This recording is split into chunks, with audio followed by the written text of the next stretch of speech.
নমস্কার। আশা করি সকলে ভালো আছেন। কিছুদিন পর আবার ভিডিও করছি। আজ ভিডিও করছি বাচ্চাদের অ্যাংজাইটি নিয়ে। মানে আমাদের সবার মতো শিশুদেরও কিন্তু অ্যাংজাইটি হয় বা কোনো ব্যাপারে তারা খুব চিন্তিত বোধ করে এবং তাদের প্রকাশটা হয়তো অন্যরকম। আমরা যেমন অ্যাংশিয়াস হলে অনেক সময় হয়তো খুব কাউকে বলতে পারি, হয়তো বাচ্চারা সবসময় এক্সপ্রেস করতে পারে না। তাদের কিছু বিহেভিয়ারের মাধ্যমে আপনি বুঝতে পারবেন যে তারা অ্যাংশিয়াস। যেমন তারা হয়তো খুব রেস্টলেস হয়ে গেছে, ইরিটেবল, ঘ্যান ঘ্যান করছে বা রেগে যাচ্ছে বা তার যে স্বাভাবিক বিহেভিয়ার তার থেকে একটু অন্যরকম মনে হচ্ছে বা খেতে চাইছে না বা হয়তো প্রায়ই বলছে পেটে ব্যথা করছে, মাথা ব্যথা করছে, মানে যেগুলোকে আমরা সাইকোসোম্যাটিক সিমটম বলি সেগুলো বলছে। মানে আমার খুব বেশি মাথা ব্যথা করছে বা কোনো একটা জিনিসের কাজ অ্যাভয়েড করতে, আমি এটা করবো না, আজকে আমার যেতে ইচ্ছে করছে না, এই রকম ধরনের। তো এগুলো দেখলে আমরা ভাবতে পারি যে তার হয়তো বা কোনো কারণে একটা ভেতরে অ্যাংজাইটি হচ্ছে। এবার অ্যাংজাইটি তো বিভিন্ন কারণে হয়। আপনি সবসময় যে ভাববেন যে না সেরম তো কিছু হয়নি, এরম হতে পারে। আপনার কাছে হয়তো ব্যাপারটা খুব একটা সিগনিফিক্যান্ট মনে হয়নি, কিন্তু তার মানে শিশুর মন তো অন্যরকম। সে কিসে ভয় পাচ্ছে বা কী ভেবে তার একটা চিন্তা হচ্ছে সেটা কিন্তু আপনাকে বুঝতে হবে। তার জন্য তার সাথে খোলামেলা কথা বলতে হবে। অনেক সময় একটু যারা বড় বাচ্চা, যাদের আন্ডারস্ট্যান্ডিংটা বেটার, যারা সত্যি কথা বলবে তাদেরকে জিজ্ঞেস করবেন খোলাখুলি যে কী সমস্যা হচ্ছে স্কুলে, বন্ধুদের সাথে বা বাড়িতে।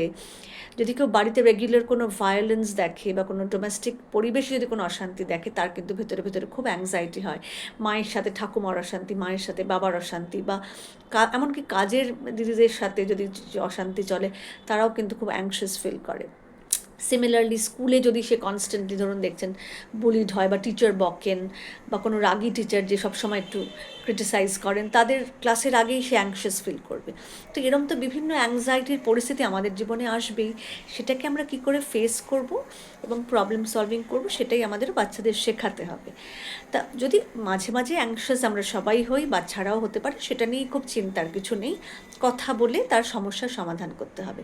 কিন্তু যেই অ্যাংজাইটিটা এতটাই সিভিয়ার হচ্ছে বা বারবার হচ্ছে, যেখানে বাচ্চা তার খাওয়া দাওয়া কমে গেছে, সে ঘুমোতে পারছে না বা স্কুলে যাচ্ছে না বা তার রেগুলার অ্যাক্টিভিটিটা অ্যাফেক্টেড হচ্ছে, অসুবিধা হচ্ছে, সেই সব জায়গায় কিন্তু আমাদের অ্যাংজাইটিটাকে আরেকটু ভেতরে সিরিয়াসলি ভেবে হয় কোনো থেরাপিস্টকে দেখাতে হবে বা মানে থেরাপি বাচ্চাদের আর কি হবে, মানে কথা বলে কাউন্সেলিং করে বা কগনিটিভ বিহেভিয়ারাল থেরাপি, বা খুব রেয়ারলি হয়তো ওষুধ লাগতে পারে, সেটা আরেকটু বড় বাচ্চাদের ক্ষেত্রে বা যদি সত্যি খুব সিভিয়ার হয়, সেসব কথা আলাদা।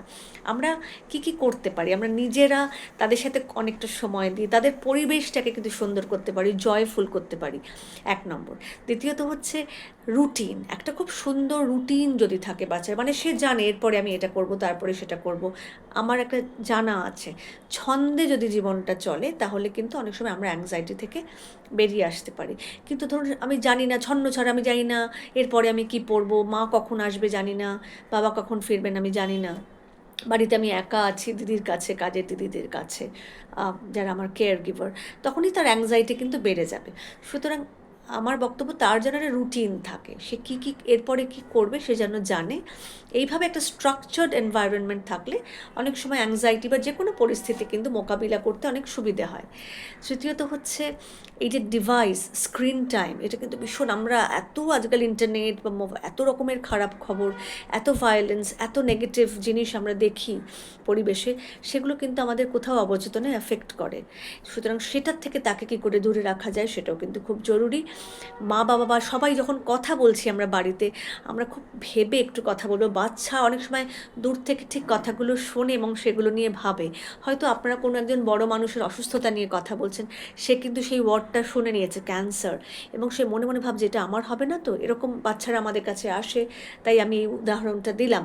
সুতরাং আমরা কি কথা বলছি, কি শব্দ তার সামনে আলোচনা করছি, কখনো সম্ভব হয় না, কিন্তু যদি সম্ভব হয় এগুলো আমরা একটু এড়িয়ে চলবো। আর হচ্ছে আমরা নিজেরা রোল মডেল হয়ে দেখাবো যে দেখো আমাদেরও জীবনে অনেক অ্যাংজাইটি হয়, অসুবিধা হয়, কিন্তু আমরা সেটা এইভাবে ফেস করি। সেটাকেও তাদের আমরা আমাদের অ্যাকশন দিয়ে যদি বুঝিয়ে দিতে পারি, তারাও বুঝবে যে হ্যাঁ এটা এভাবে আমিও করতে পারি। এছাড়া যোগব্যায়াম করা, অ্যাক্টিভিটি, যে কোনো ফিজিক্যাল অ্যাক্টিভিটি, বেরিয়ে গিয়ে একটু খেলা, কারোর সাথে মেশা, যে দেখা গেছে যাদের ভাই বোন থাকে, যাদের কথা বলার বন্ধু থাকে, একটা এনভায়রনমেন্ট, অনেক লোকজন কিছু না কিছু সে করছে, তাহলে কিন্তু এতটা অ্যাংজাইটির সুযোগ হয়তো থাকে না। সুতরাং ওই কী পরিবেশে সে আছে সেরকম একটা পরিবেশ আমরা যেন তার জন্য দিতে পারি, যেখানে সে একটু জয়ফুল একটা এনভায়রনমেন্টে এবং সে কারোর না কারোর সাথে কথা বলতে পারছে। আর স্ক্রিন থেকে অবশ্যই দূরে রাখা, এবং সে কী খাচ্ছে, হেলদি ডায়েট, এমন কিছু খেলো যেটা তার শরীরটাকেও আপসেট করে দেবে, সেটা কিন্তু তার অ্যাংজাইটিটাকেও বাড়িয়ে দেবে। তো হেলদি ডায়েট এবং স্লিপ, ভালো করে ঘুম, তাই ঘুমটা ঠিক সময়ে শুয়ে পড়া এবং সে যেন নিরবিচ্ছিন্নভাবে ভালোভাবে ঘুমোতে পারে সেটা দেখা, এগুলো সব করলেও কিন্তু অ্যাংজাইটি ওভারঅল একটু কমবে। এবার এরপরেও যদি দেখা যায় অ্যাংজাইটি হচ্ছে, তাহলে আমরা কিন্তু শিশুটির স্কুলে গিয়ে কথা বলবো, তার যদি বন্ধু বান্ধব থাকে যারা একটু বড়, বন্ধু বান্ধবদের সাথে কথা বলে বোঝবার চেষ্টা করবো যে কী অ্যাকচুয়ালি সিচুয়েশন, অ্যাংজাইটির কারণটা, মূল রুট কজে আমাদের যেতে হবে, সেইটা কিন্তু ধরতে পারলে অনেক সময় দেখা যায় আস্তে আস্তে আস্তে আস্তে বাচ্চাটি সুস্থ বোধ করবে, ঠিক বোধ করবে, সে আবার নর্মাল তার যে রুটিন সেখানে সে ফিরে আসতে পারবে। তো আশা করি আমি বোঝাতে পারলাম পুরো ব্যাপারটা।